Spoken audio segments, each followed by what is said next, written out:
भरती ट्राली। आ जाओ मलिक साहब।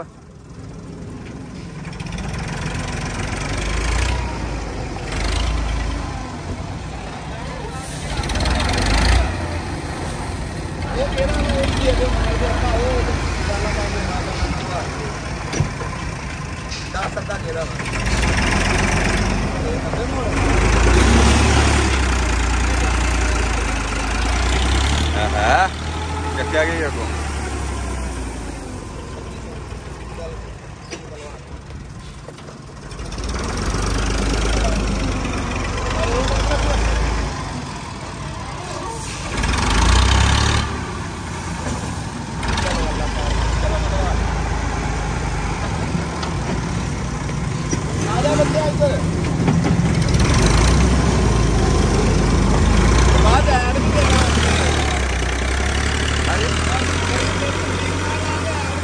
अच्छे सामने हो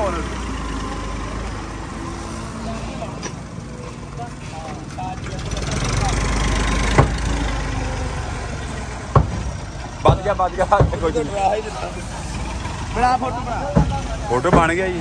लो जी मलिक रमजान साहब ऑफ नवा मोड़ फरीदनगर कट के बनती भी मलिक साहब हूँ मलिक साहब कह रहे मेरा फोटो सोहना होना चाहिए बिच। लो जी मलिक साहब है जी ये ट्रैक्टर के मालक है जी ट्राले दे ते जे तुसीं इन्हां नाल राबता करना होवे ते असीं बजरी वास्ते रूड़ी रुआड़ी मिट्टी घसू सिੱਟਣਾ होवे ते वो आपां नंबर जिहड़ा स्क्रीन दे उत्ते दे देवांगे। रूड़ी खिलार के नाल भमीरी वाली गड्डी भी इन्हां कोल ट्रैक्टर इन्हां ने तैयार कीता होया जी।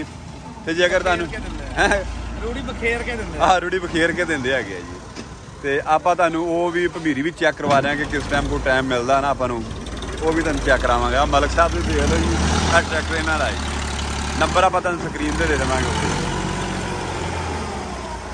बहुत काम शार्ट हो गया जी टापो टाप काम है जी। फोटो बड़ा सोहना इतना है मलिक साहब अरे कैसे कलर कढ़ रहा इतों पर नहीं होना। चलो लो जी नंबर असी दे देवे राबता करना हो तो कुछ कर लेना जी। ते ट्राली तकरीबन जी ना लोड हो चुकी है।